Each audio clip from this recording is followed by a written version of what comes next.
BCS preliminary পরীক্ষার প্রস্তুতির এই বিশেষ লেকচার সিরিজে আপনাদের সবাইকে স্বাগত। আজকে আমাদের আলোচনার দ্বিতীয় পর্ব, আর আমরা ফোকাস করব মূল্যবোধ ও সুশাসনের মতো একটা হাই ইল্ড টপিকের উপর।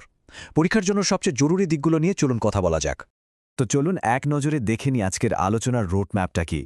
আমরা শুরু করব মূল্যবোধের একেবারে বেসিক ধারণা দিয়ে, এরপর দেখব এর ভিত্তি, সংবিধানে এর প্রতিফলন এবং সবশেষে সুশাসনের সাথে এর সম্পর্কটা আসলে কোথায়।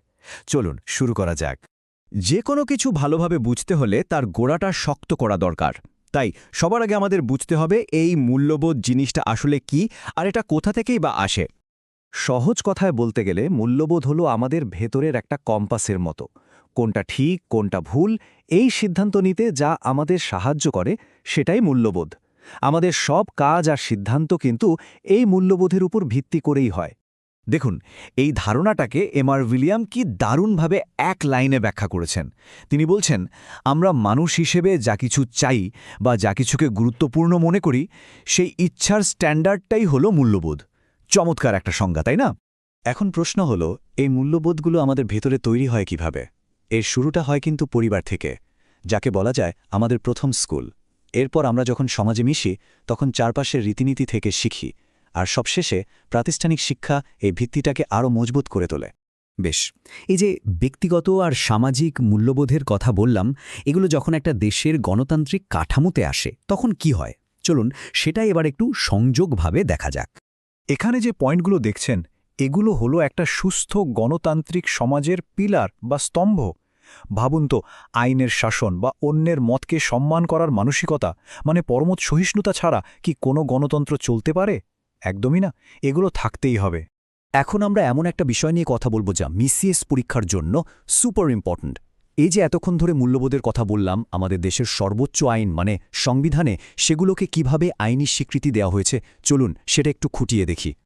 শুরুতেই দেখুন অনুচ্ছেদ 18। এখানে কিন্তু রাষ্ট্রকে সরাসরি দায়িত্ব দেওয়া হয়েছে জনস্বাস্থ্যের উন্নতির জন্য কাজ করতে এবং সমাজে নৈতিকতার মান ধরে রাখতে, মানে নৈতিকতা রক্ষা করা রাষ্ট্রেরই একটা দায়িত্ব। এরপর আসা যাক অনুচ্ছেদ 20। এখানে শ্রমের মর্যাদাকে স্বীকৃতি দেওয়া হয়েছে। বলা হয়েছে কাজ করা শুধু একটা অধিকারই না, এটা প্রত্যেক নাগরিকের জন্য একটা দায়িত্ব এবং সম্মানের বিষয়ও বটে।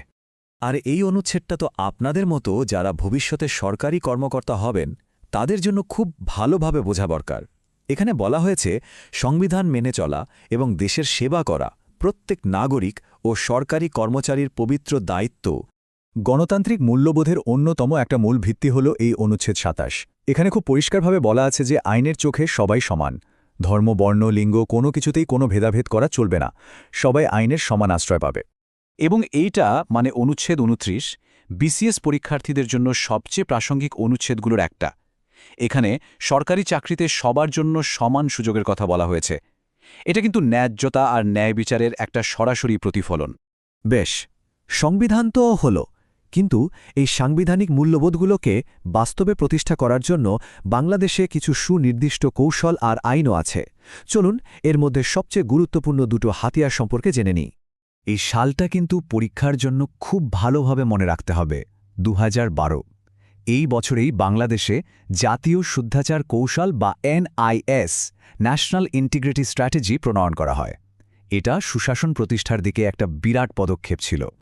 তো NIS-এর মূল উদ্দেশ্যটা কি? সহজ কথায় এর লক্ষ্য হল দুর্নীতির লাগাম টেনে ধরা। কিভাবে? সব সরকারি প্রতিষ্ঠানে একটা সততা আর নৈতিকতার সংস্কৃতি তৈরি করে। শুদ্ধাচার মানেই হল আচরণের সততা আর নৈতিকতার ছাপ থাকা। এবার আরেকটা গুরুত্বপূর্ণ সাল মনে রাখা যাক, 2009। এই সালে আসে বাংলাদেশের অন্যতম শক্তিশালী একটা আইন, আর সেটা হলো তথ্য অধিকার আইন। এই আইনটা সাধারণ মানুষের হাতে একটা বিরাট ক্ষমতা তুলে দিয়েছে। এর মাধ্যমে সরকারি যে কোনো কাজের স্বচ্ছতা আর জবাবদিহিতা নিশ্চিত করা যায়। যখন সবকিছু স্বচ্ছ থাকে তখন কিন্তু দুর্নীতির সুযোগ এমনিতেই কমে আসে। আচ্ছা, এবার এমন একটা অংশে আসা যাক যেখান থেকে প্রায়ই প্রশ্ন আসে। কিছু বিখ্যাত দার্শনিক, তাদের যুগান্তকারী ধারণা আর বই, যেগুলো মূল্যবোধের আলোচনার সাথে ওতপ্রোতভাবে জড়িত। এই টেবিলটা পরীক্ষার আগে রিভিশনের জন্য দারুণ কাজে দেবে। দেখুন, প্লেটোর নাম আসলেই যেন দ্য রিপাবলিক আর তার 4টে প্রধান গুণের কথা মাথায় চলে আসে। আবার সক্রেটিসের মূল কথাটাই ছিল সদ্গুণী জ্ঞান। একইভাবে জেস মিল মানে ইউটিলিটেরিয়ানিজম। এই সংযোগগুলো মনে রাখলে পরীক্ষায় উত্তর করা অনেক সহজ হয়ে যাবে। তো এতক্ষণ আমরা যা যা আলোচনা করলাম, চলুন এবার সেগুলোকে একটা সূত্রে বাঁধি। মূল্যবোধ, নৈতিকতা আর সুশাসন, এই তিনটার মধ্যেকার সম্পর্কটা আসলে কি? চলুন সেটাই পরিষ্কারভাবে বুঝে নিই। অনেকেই কিন্তু মূল্যবোধ আর নৈতিকতাকে এক করে ফেলেন, কিন্তু এদের মধ্যে সূক্ষ্ম একটা পার্থক্য আছে।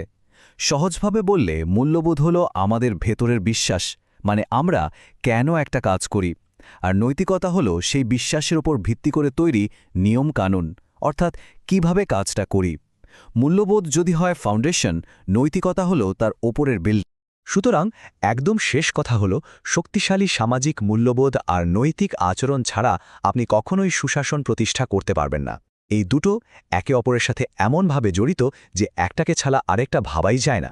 আর এই আলোচনাটা আমাদের সবার জন্য, বিশেষ করে যারা ভবিষ্যতে জনপ্রশাসনে যোগ দিতে চান, তাদের জন্য একটা জরুরি প্রশ্ন রেখে যায়।